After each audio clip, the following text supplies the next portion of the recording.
Didampingi kuasa hukumnya, terduga pelaku pemerkosaan 3 anak di Kabupaten Luwu Timur mendatangi Mapolda Sulawesi Selatan pada Minggu 16 Oktober 2021. Selain melaporkan mantan istrinya dengan tuduhan pencemaran nama baik atas kasus dugaan pemerkosaan yang kembali dibuka, selain itu ASN di Pemda Luwu Timur itu juga melaporkan sebuah website dengan tuduhan yang sama. Dalam pelaporan itu, terlapor beserta kuasa hukumnya juga menyertakan sejumlah barang bukti. Mana yang viral itu menyatakan bahwa inilah pelakunya, padahal kan ini laporan terhadap diri klien kami itu sudah selesai ketika penyelidikan Polres Luwu Timur.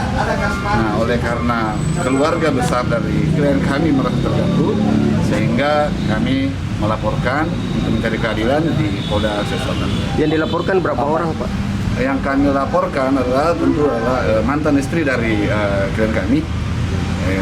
Terus ada website tulisan ya, narasi di situ yang terkait dengan dugaan tindak pidana pencabulan. Telah datang seorang yang berinisial S ke SPKT Polda Sulsel untuk melaporkan dugaan tindak pidana pencemaran nama baik. Ya, selanjutnya bagaimana, Bu? Selanjutnya kami terima laporan pengaduannya, setelah itu ditindaklanjuti oleh fungsi reskrim. Kalau untuk isi laporannya berapa orang yang dilapor? Untuk sampai saat ini yang dilaporkan dugaan